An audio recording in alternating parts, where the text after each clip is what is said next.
Hello and welcome to everyone accompanying us in the newest episode of Pier-to-Pier Podcast, where we bring those who reside within these virtual worlds to share the stories and knowledge that they carry.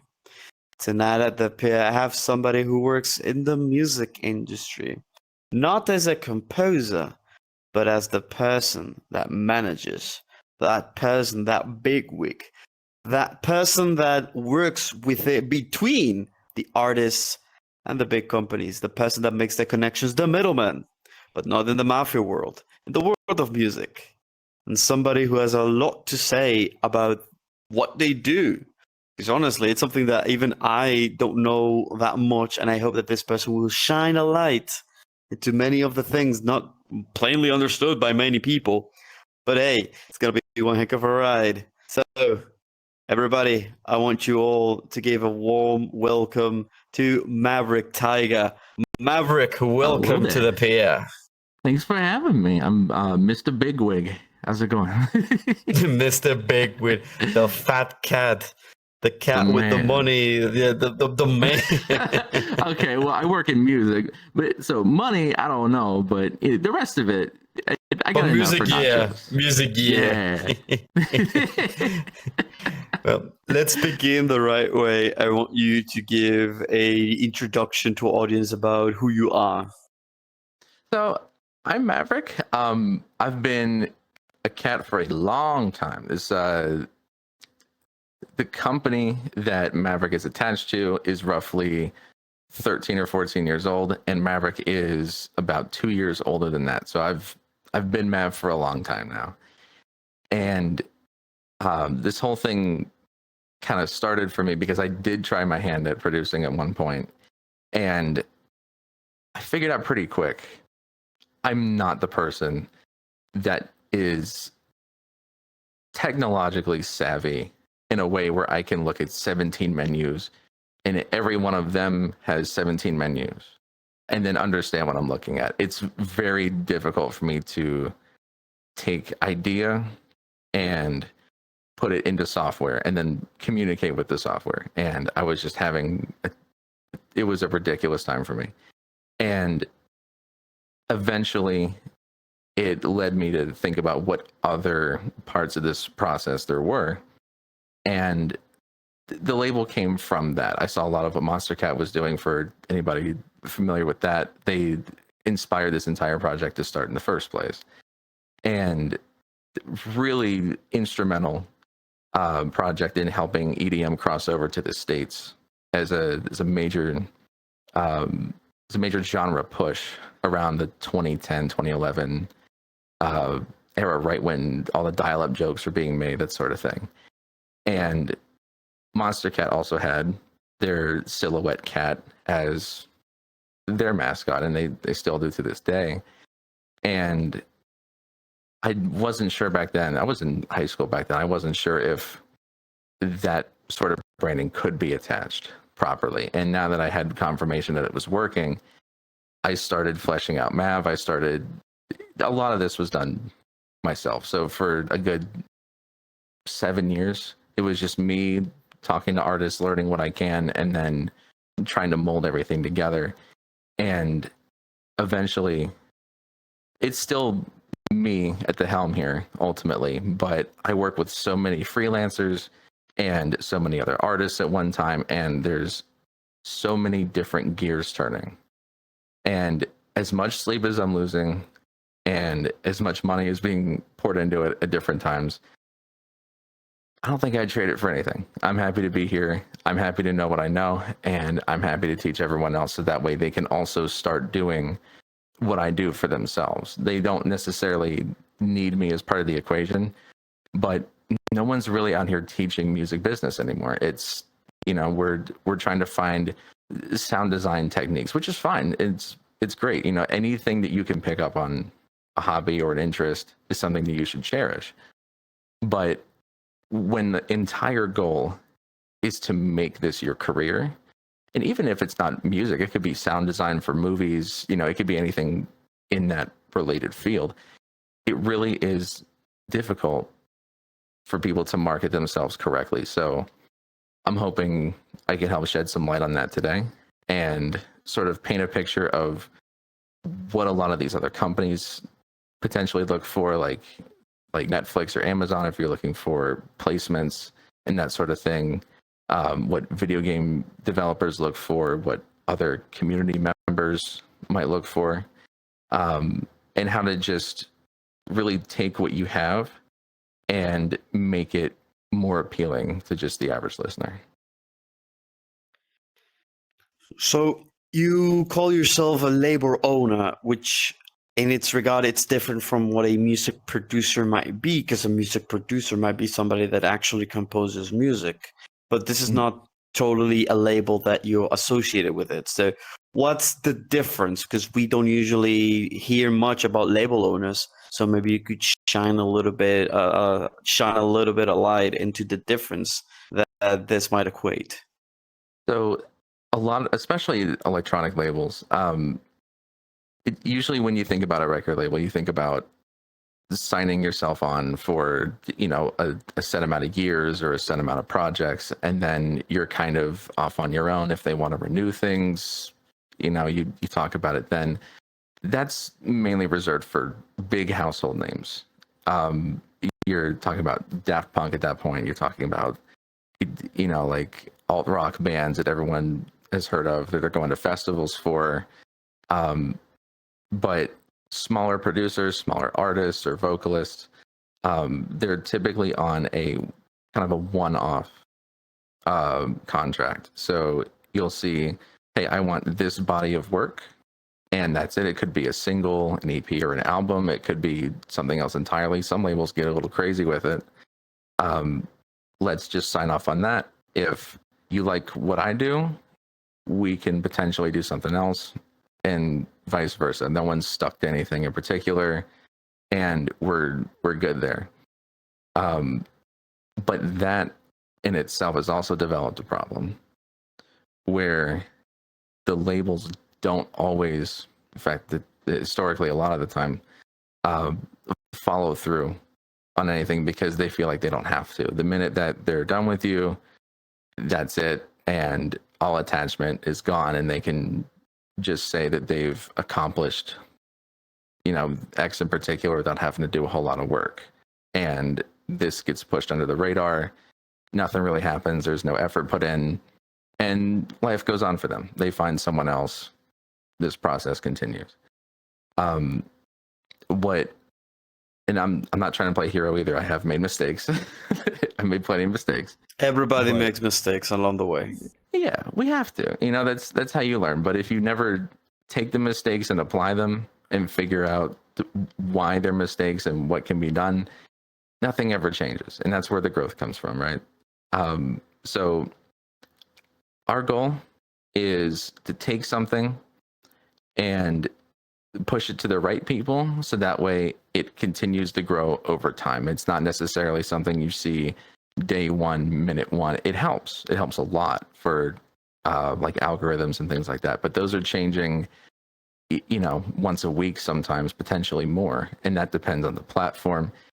And it's really difficult to keep up with that unless you have an entire team and they're talking about how things have changed. They're pushing something different all the time. So we set up campaigns for promotion as best as we can. And then as we meet more people, it could be producers for movies and commercials. It could be we hit up more conventions and gaming expos. We pitch the entire catalog that way.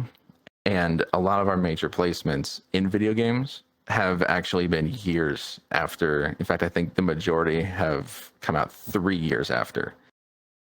So we were in Just Shapes and Beats for the Switch and PC, which I just figured out recently. This is interesting. I'm looking at you, Camera One. Is one of the most torrented soundtracks of all time. So thank you for that. We were in Pacer for Xbox One and PS4. It's kind of like a Wipeout,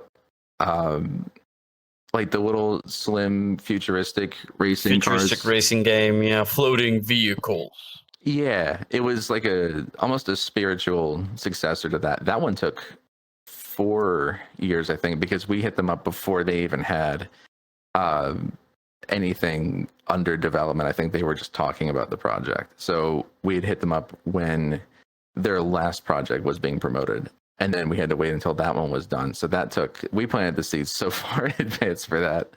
And then we were in the Wave VR, which unfortunately, I can't move my hand to do the cross thing. It is no longer functional due to funding. I think 2 years ago it went down, but there's videos of it, and if you haven't seen them, go look at them, because they had crazy artists show up, and they had Imogen Heap show up.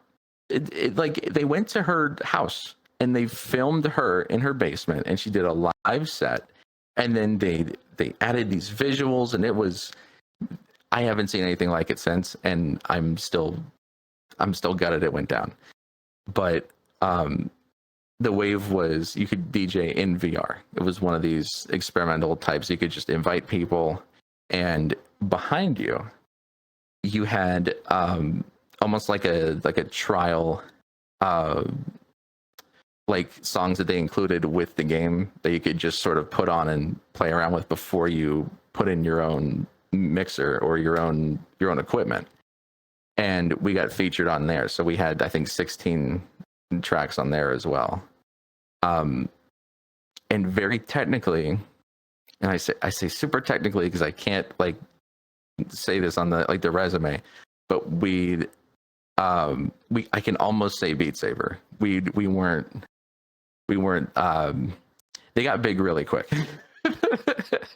we were like this close, and they got like Atlantic contracts in, so like big label that has like BTS, I think Gaga and Imagine Dragons are on there too, so it's like yeah, we're not competing with that. Like there's you can't win them all. But because of and Rotano for iOS and Android, it's like a anime themed mobile game, like kind of like Rock Band, except you're turning your phone with the accelerometer to also hit the notes the right way. That was our latest placement in October last year. So I think every single one of these, there was close to 3 years, if not more, of push. And some of these also just happen. So it's a bit of luck with everything. All of this culminates into people just figuring out that you exist. They have to be the right people. The music has to fit another project. And then when this finally works out, it's something you can, you have momentum for a long time, potentially a decade or more, by just saying we were also included in this crazy thing. But it is, you're going up against how many hundreds of millions of artists that all champion the idea of trying to do this for a profession. You're going up against everybody. And the difference is knowing what to look for in your own work. And then when you're done and you're crafting it and it's on the same level as everyone else, knowing how to find the right people, which takes way less, I promise, it takes way less than what it actually seems like. It's a really daunting thing to talk about, or to just think about, I guess. But those developer expos, for example, the right people are just there at a table. And then there's rows of them, and then there's rooms of rows of them. You can go to, for those of you in the US, go to MagFest. There's so many people there. Go to anime cons. Go to like people that fill these industries in entertainment also go to these things. They're also people. There are vendors that sell crazy unique merch that you can also work with on a particular thing. You are not confined to a particular way to go about something. And music business has really taught me that going against the grain is probably the most profitable thing you could ever do. You want to be remembered. You don't have to be edgy. You just have to be remembered. and for something good. Don't make bad music on purpose, guys. No TikTok slap. Don't do it. It doesn't work. If I see you making 20 shorts a day, I'm going to go over there and dump a bucket of water on your head. I'll do it. That seems more like a cat threat than a person threat. Yeah, that was a little bit of cat coming out. I apologize. We're keeping it friendly.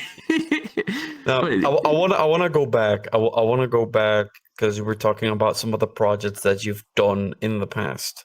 Mm-hmm. So how does that come to be? Are you given are you given a project? Do you chase a project? Like where does it start? You're usually chasing projects. If you happen to be in a nice, comfortable spot where you know a lot of people in a different industry, then sometimes they'll reach out to you first, but usually you have to be a trusted source for that, or someone like if they're reaching out to you, it's because they were going to ask you anyway, and they had you in mind when they thought about it. Typically people don't make the first move when they're reaching out for these larger projects. And already it sounds like some summer camp nonsense. It sounds like, you have to believe in yourself, but that's how you show that you believe in yourself enough, is you push your catalog respectfully to people that have these going on, even if they haven't advertised the project yet. I've hit up so many people on Discord, through email, and Discord works sometimes. It depends on the developer and their age range. A lot of them that are smaller teams tend to prefer Discord just for ease of access. But a lot of the ones that are major will prefer emails just for formality's sake and also for note taking.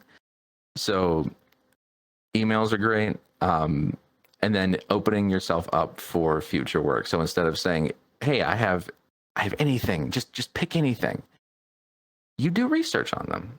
Be a fan before you become a client. So I had been a fan of Berserk games forever. And for those of you that don't know, Berserk games are the ones behind Just Shapes and Beats. But they started out with Flash games, and I had actually played those. They had like Berserk Ball, it was this little thing, you're winding up a baseball and you hit it and then it bounces on stuff and then you try and get as far as you can. It was, it was meant to be a tiny thing, and then it expanded, and now we're here. But I was very familiar with that, and that helped us immensely with the communication process, is just knowing the direction they were headed and what they might be wanting in a catalog. It's almost like tailoring a resume for a job. Instead of just having a blanket, this is everything I've ever done kind of resume. You want something that only has the important parts for them, so they like every single thing that they see, and then there's a good chance that they reach out to you later. It seems like something that you're specialized in, and it leaves a vastly better impression than just throwing yourself, like it's the equivalent of me throwing myself on the table and just being like, pet me, like it's just throwing yourself at them, and nobody that is in the professional side of things wants to see that. Even if that's how most people behave, it's not really a fun behavioral trait, so they're not going to take you seriously at that point. But if you make it a point to research their other projects, figure out who you're talking to before you talk to them, keep things a little bit brief, but make sure to go through follow-ups. Start with email if you can, then move to other platforms if things, talks get serious, and then be okay with waiting. These are things that professionals typically do in other fields, and it extends here, and it should extend here. But again, nobody teaches you guys music business, and I get it. It's about leaving that first impression ultimately, but you have to make the impression. So yeah, people typically aren't going to you because there's way more demand for people's music to be used than larger scale projects with teams that just happen to need music. So you've got to go and find them yourself.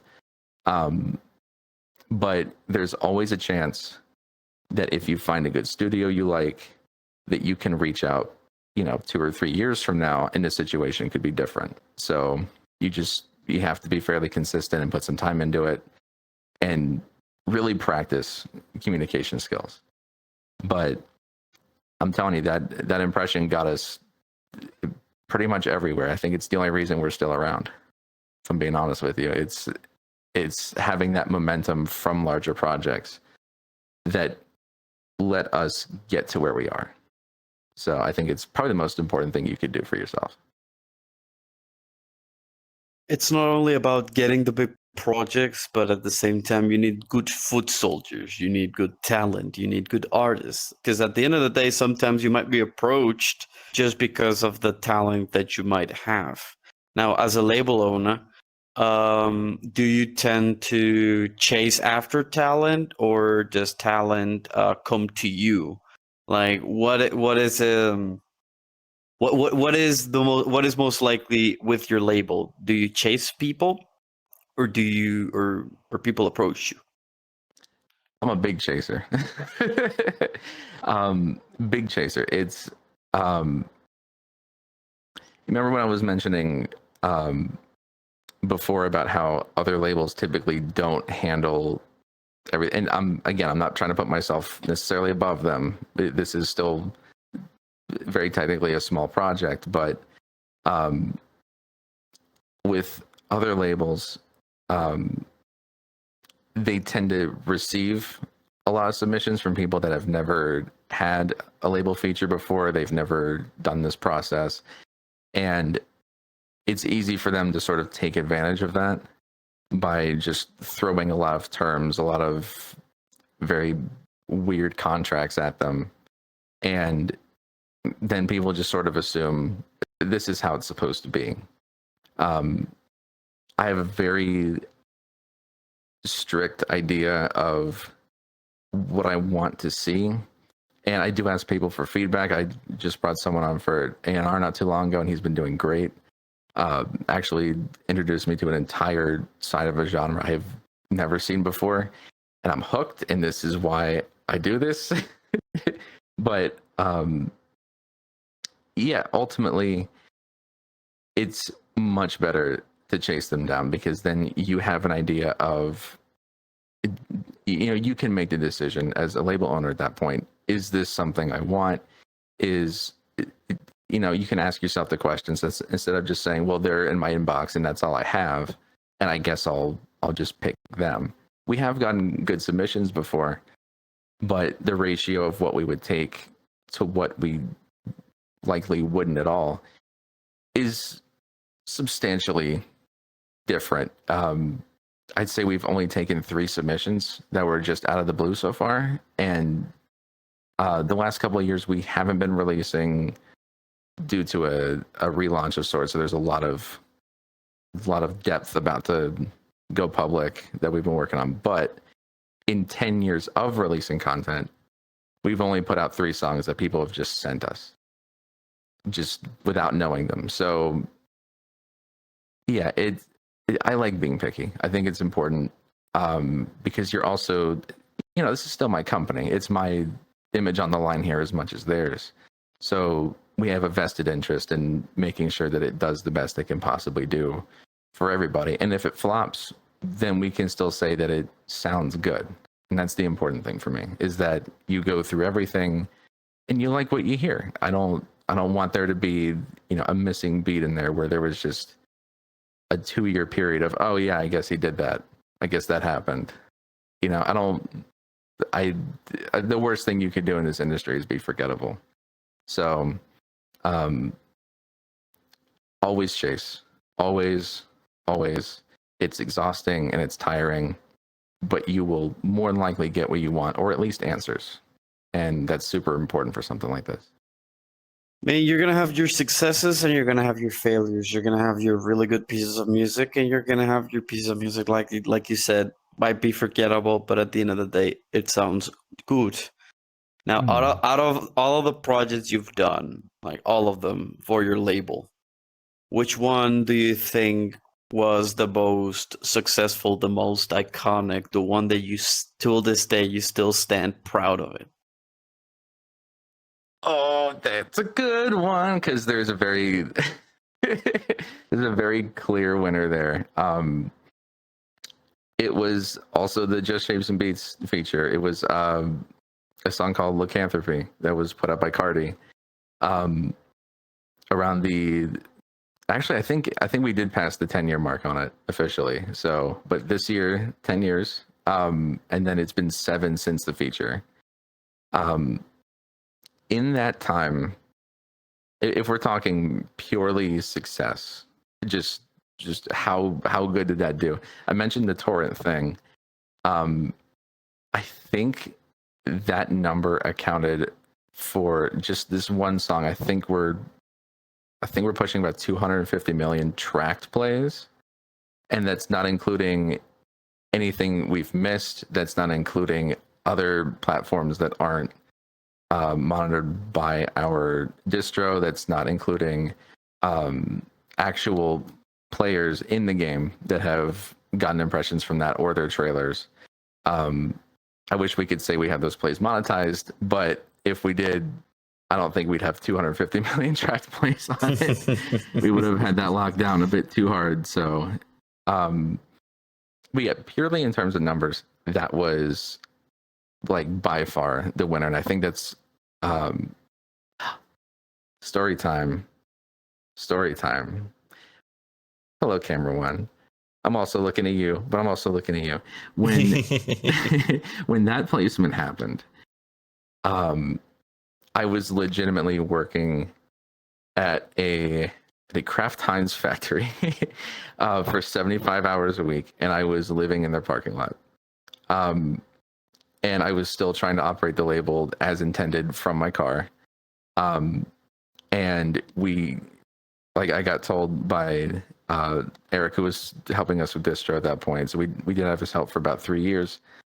I got told that the placement happened, and I just knew I couldn't think about it too hard because I had no way to see it for myself. I had YouTube, but I wanted to see it.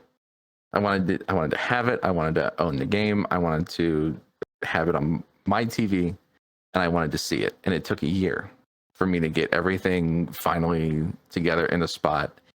And I had the most beautiful meltdown on my new carpet.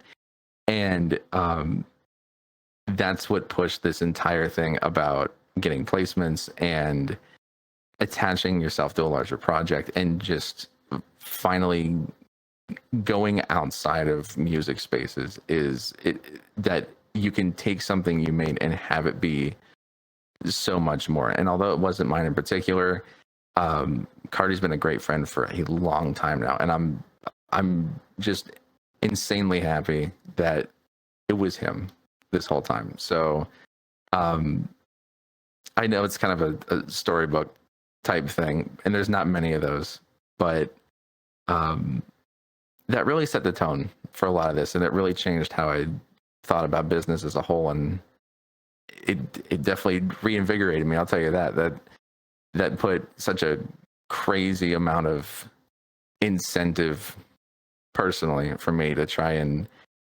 make this happen more.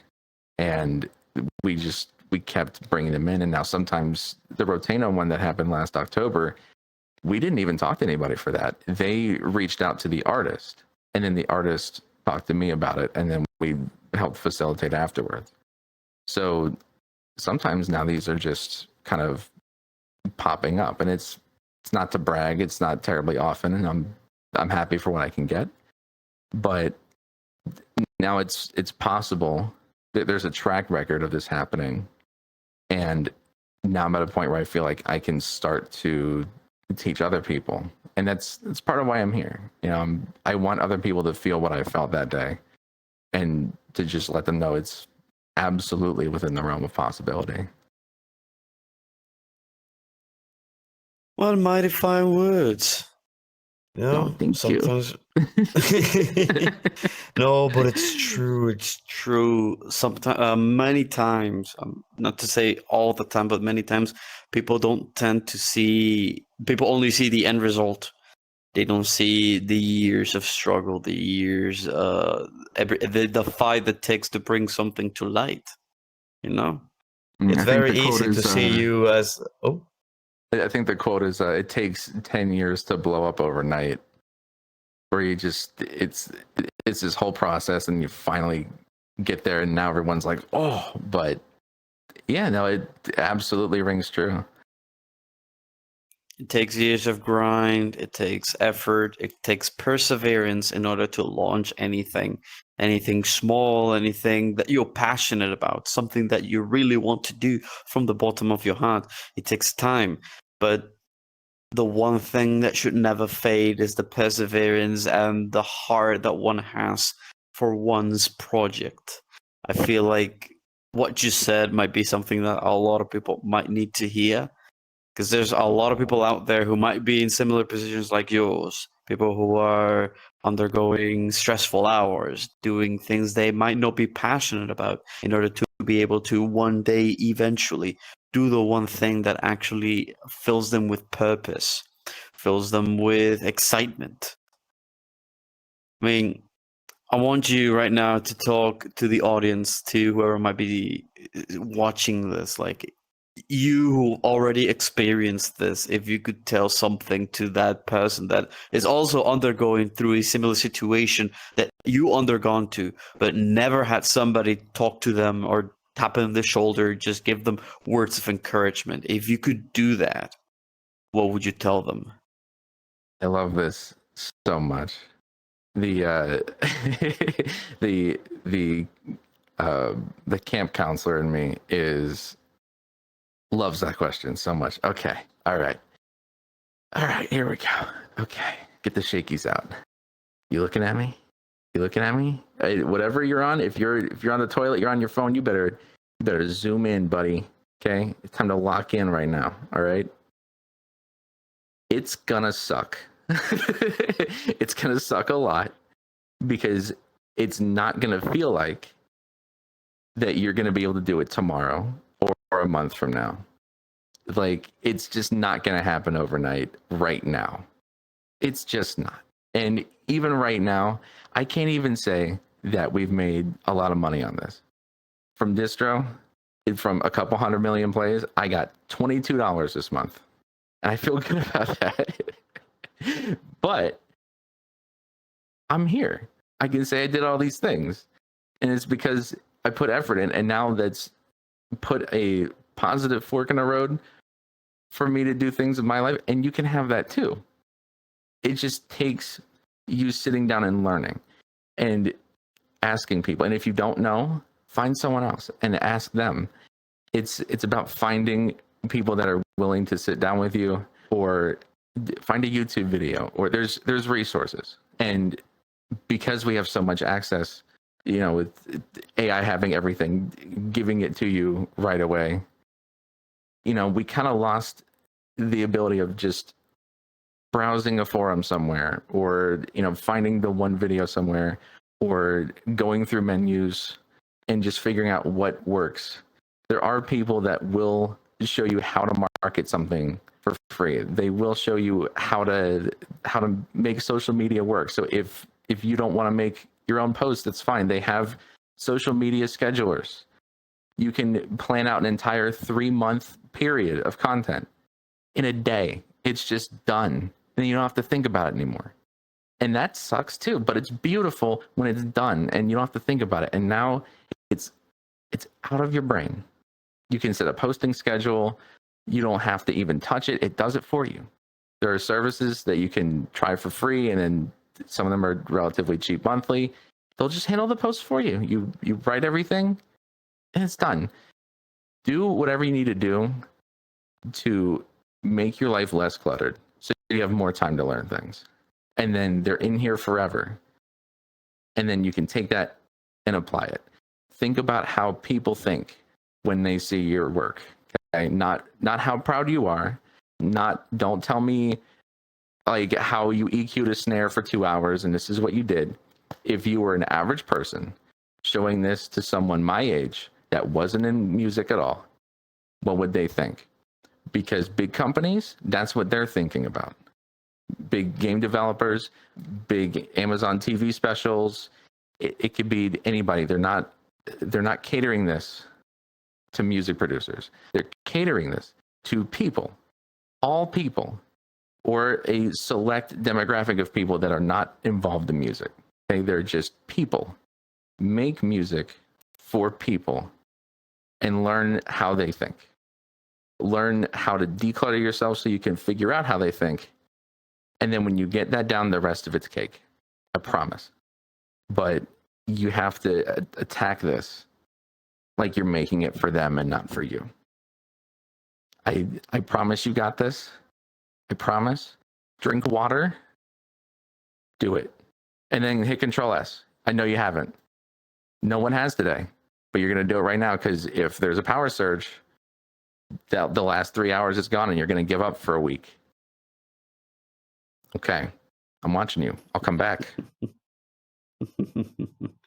I don't think I could have said it any better. Yes, drink water and press Control S. Yes, that's universal. That's just universal for everybody. And again, mighty fine words that you said right now.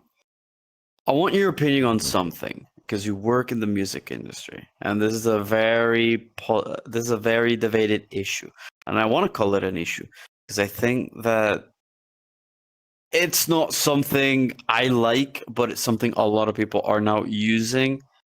And I want to know your professional opinion about it because you do work in the music industry. How do you think AI will affect the music world or music production in the future? I'm going to push my chair back real quick and I'm going to take a stance. It sucks. It does suck. It's worse than I think people are understanding. Let's take the environmental aspect out of it. Let's take the fact that data centers make a whirring noise that sounds like a jet engine taking off, and people are having to put fiberglass windows and mattresses in their house against the wall. You know, we'll just forget all that. We'll forget that the place I'm moving from has 3 data centers within half a mile, all being built at the same time. We'll just forget about that for a minute. We are at a point right now where more music is being uploaded that's AI than real music. We are already there. We were at 40% last year. We have passed the halfway mark. These people are just making full albums once a day. They're just re-upping on credits, and then they're just doing this once a day. And if you really want to figure out why people have actually been doing music this whole time, take a few minutes and go on Facebook, just scroll through Suno groups and figure out how many people are championing the use of AI because they get the end result way faster than what anyone else would have done. And it's so insanely clear to see why they were here in the first place. Like, it's not the fact that there's being lazy. Okay, there's taking a shortcut on something to get the same end result. And then there's taking every single bit of ingenuity and creativity and direct passion and even intent completely out of the entire product and just ending it. It doesn't matter how good it is because it's going to sound like every other thing. The thing about AI that's especially interesting is typically you think that it's going to give you a different result than other people. And the problem is that a lot of people are asking for the same thing. So you're going to see a lot, even if it doesn't sound like AI right away, you're going to see a lot of the very same generations happen because it doesn't know how to deviate. It's going to give people the best response first. And that means you're going to see some repeats. So I see you making flyers out there. Everyone that's ever made an AI flyer in the last 6 months, it uses the same font. They section off all their Same text. font, same layout. Like you start seeing the patterns. I see the patterns. Even I go out into the street, and in those video billboards, you're bound to find at least one or two ads that are made with AI. Oh, man. We're already there, unfortunately, and it's quite annoying because it's taking away the jobs that would have gone to actual artists, actual creatives. Like I could imagine like graphic designers who have like plethora of imagination and different ideas that they could put on the screen, all of a sudden not having that chance just because somebody thought that this is cheaper. But they don't tend to see that, oh, it's just a cookie cutter layout, or it's just doing something that's like very generic and very something you could compare to others just because AI feeds out of the same information base. Same with music. I've seen yesterday actually. I was at a premiere for a documentary. And I remember quite vividly this documentary that was supposed to celebrate gaming had not only using AI visuals, like AI 3D visuals, but they also in a segment they had a song that was clearly made with AI, and I was like, was it that hard? Like it's about video games. Isn't it that hard to like get one of those people who are 3D modelers, animators that make video games, which the documentary had them? Isn't it too hard to get like one of those people and actually use them to make the 3D graphics? Or get a composer, I have like four different, like in the top of my head, like I can think of right now like four different rock groups that I know personally that I could pretty much just be like, hey, on the phone, like, hey, would you come over here and compose this intro or outro for this documentary? Like get like actual human input. But I guess like nowadays people are just either doing it because it's either fast or cheap. But it takes away a lot of the human aspect away from it. Now, this is the That's fun a bit part. sad. This is the fun part of the equation because it is only fast. We are also at the point where they've developed these models to be so, quote unquote, thorough and finding the same responses and generating the same things for people that we're right back around to it being expensive. Isn't that great? And so now we're at a point where people are mass firing these they're called prompt engineers. You really want to hate yourself. They're getting rid of entire AI departments in favor of just putting people back in the seats again and then acting like nothing happened. And in media, they're not really doing it as much, I guess in entertainment specifically, as more corporate positions, because those typically require like help desk bots. Like I was dealing with Verizon's thing like 2 hours ago. So stuff like that's on a larger scale and not just like a one generation and then you distribute it wherever kind of thing. Like those corporate companies are slowly switching back because there's so much constant kickback. There's always another issue somewhere. There's always something broken. It's always taking files that it has access to, like someone's entire bank account, and draining it and going, oopsie, I don't know where it went. There's just so much that we can't put guardrails on. And we've been warned about this from the people that made it because they weren't trying to make it into this. And that goes largely unnoticed. My uncle is not on this planet anymore because of AI psychosis. This is real. I had an Uncle Vince in New Jersey, and he was a teacher, and he was married, and we had kids, and they broke up. She took the kids. I don't know where she is. I hope she's doing all right. But Vince kind of went through a spiral and just went through a plethora of other jobs. He tried real estate for 2 months or so. It just wasn't working. And I don't know at what point he decided I'm just going to play around with GBT, but he did, and it told him, hey, you should put this chemical in your food that you use to clean pools with. And he did it. And that was kind of one of the last things he did. And I figured out through a text message, and maybe like 1:30. I'm in a different state completely. I'm in New York. I'm doing something else, and we're about to leave for the train. And I see it like right then. I wasn't terribly close to him like lately, but it was weirder trying to process that entire situation. And I bring that up because this kind of goes beyond music a bit.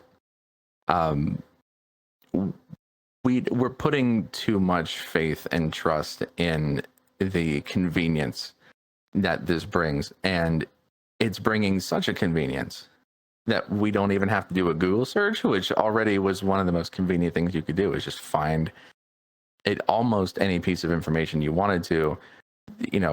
Granted, you had to go down 3 pages maybe, but you would find most things. But a Google search, unlike an AI search, was something that was written by a person, something that could be backed, something.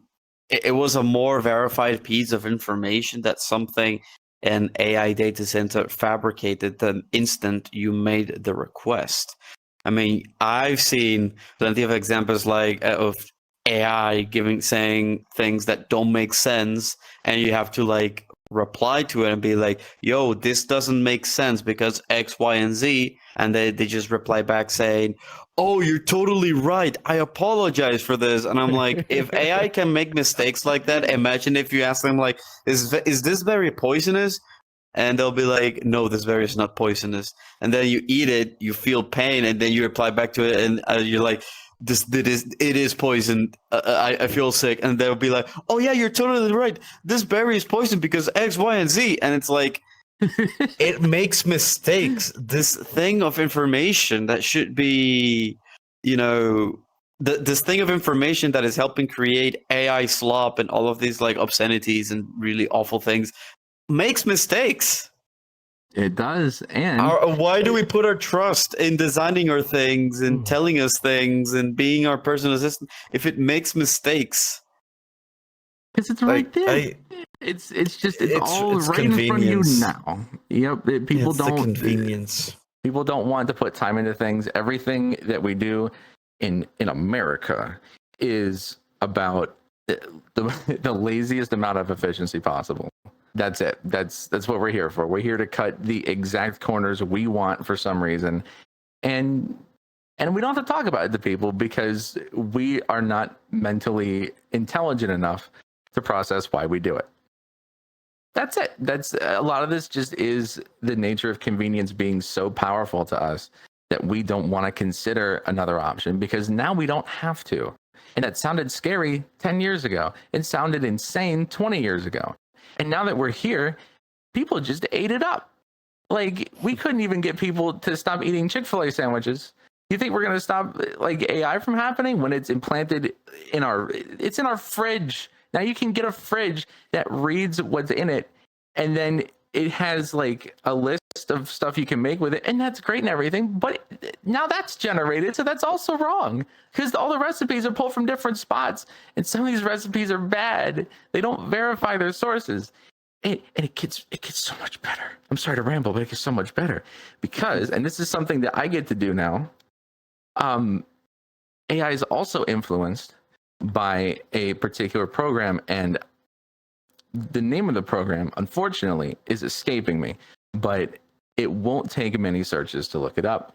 And it's something in the world of PR, like press relations, where you actually feed it information, and then it influences how the chatbots will react to things because it pushes particular sources further up in level of importance than others. So when we do things like press releases, I can tell this thing in particular, hey, we have this happening. This is our company. This is what we do. This is what's going to be happening. And then if I asked the AI something kind of related to it, like, oh, what are good electronic labels? And then it has a really good chance of seeing mine first now. And then saying, oh, well, the Maverick's playlist is here because blah, blah. And then it generates based on mostly what I fed it, and sometimes other sources. Could pull from our website, could pull from other reports of us, from like if we had a trust pilot, for example, it might go off that first. But AI is very easily influenced by outside sources, and it's not expensive at all. In fact, I think it's easier to manipulate the AI itself than have the AI do a bunch of expensive generations. It's actually cheaper to just tell it what to think. So we're at a point now where I could make a fake press release. I could completely fabricate the whole thing. I could post it in 200 to 400 sources with a click of a button. And I could say, hey, by the way, if you eat grass and like just from outside, just take a handful of grass, you get one worm in there, only one worm, and it's a female, you will fly. But it takes 24 hours. That will be something it regurgitates because it sees the amount of sources that confirm this. And then those sources that just host any single press release have varying amounts of what they call like web domain authority attached to them. And then there's a bit more involved than just that score, but that is seen as some level of trust to an AI. And then it considers that a reliable piece of information based on multiple different sources of different varieties. And then there's a chance after that it decides to regurgitate that as part of a bullet point list. So I could literally tell it anything. And for just a few $100s, I can make it happen. And now, unfortunately, the idea is planted in everyone else. So I swear to God, I'm not using AI, so I don't care. But someone might. So don't do that. Don't try this at home. But there's so much that you can do with it that the individual can do on top of just big companies. So now anyone that has an expressed interest in changing something can actually change something, and you have no idea how that's going to play out. This whole thing is a complete shit show front to back. And the only good thing about it is that it reminds you of who is actually here for the art form and for the community building and for the aspect of actually putting something out there that is authentically you. You can absolutely define those people minute one by who is side AI and who isn't. So outside of that, I don't have a single good thing to say about AI and where it's headed. Well, let's not talk anymore about AI then. Let's talk about VR. Because I want to know what was your VR journey like? What got you in VR? Because this is a VR podcast at the end of the day. How did you end up with a headset? I got here because I moved on from... Are you familiar with Sansar by any chance? Am I familiar with Sansar? Yeah. Never heard of it. So imagine the Second Life developers. It might be as early as 2014, but I'm thinking 2016 for some reason. In that time frame, they made a separate events-based platform that kind of was VR chat. It was just very... It looked a bit more like Sims almost. It was meant to be third person. You could VR with it, but it wasn't really... it had a lot less technically going for it on that front. The thing is, these developers had Second Life money to attach to it, and they didn't have Second Life attention to attach to it. So they were just throwing money at this constantly. There was you remember Ready Player One, the movie? They filmed some of it in Sansar. Like the opening, like I don't know if it's the opening actually. It's been a while. The hangar scene was entirely done in Sansar and then filmed in engine. So good on them for that. Okay. And then you have really big crossovers for some reason. Star Trek was in there. Levi's was in there with Hello Kitty. I've never seen a Hello Kitty jeans collaboration, but good on them. They made it happen. It was kind of cute. They had Will Wheaton hosted a game show there one time. They had big music festivals. They had The Weeknd show up. They had The Killers show up. They had Rage Against the Machine show up in VR. They had them just here for a whole festival. There were like 30 artists. You want to know how many people went to that? 150. Nobody 150 rookie numbers. That was after Christmas. That was after everyone got headsets, and then they were like, I want to go on VR. And then they jumped on Sansar and they said, I'm probably good. And they logged off. And I know because I was one of the 150 and I watched it happen. And I started there because at the time they were honestly pretty ahead of the game in a lot of things. They just didn't prioritize the right things. They didn't really do a lot of outreach. They didn't do a lot of community building. And at one point I applied to be a marketer for them or just handle that department in general. And they gave me 2 weeks of like job application forms to fill out. And in the third week, they said, hey, actually, we were never going to hire you. And we don't believe in marketing. And that was, damn. I don't know how you do that. If you put together all these materials and you need people to be there and you don't believe in marketing, why are you here? Like, is this a front? What's happening? So we ended up bringing the most people on platform at one time through events that was not a staff created event. And I don't think it was close. I think we had, in instance, we had like 90 people, but then on Twitch, I think for our last event, we had 250 average and we peaked at 450. We got rated pretty hard, but, yeah, it was about, we had 3 events. That was the biggest one. And it was cool when it was there. And it took a long time for me to make the transition to here because VR chat at some point was kind of the Knuckles meme lives here. People didn't. You got the Knuckles, yep. Yeah, that's all people saw at some point. It was, they didn't know keyboard and mouse could work with this. They didn't know people had proper experiences in lives here. Not even almost. Some of them truly do. But since you hosted events already in VR, do you think that maybe in the future your own label will do something in VR chat at one point?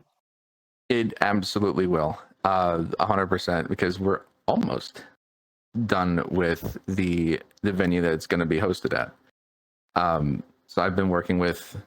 This was also a project that took way too long. I think it passed between 4 sets of developers, and it really didn't need to. It was just an unfortunate set of circumstances. Burnout's real, but the Laughing Lizard crew kind of finished everything up that I had halfway worked on, and it's this sort of it's almost Burning Man inspired, but it's based on a real impact crater near the Sahara Desert.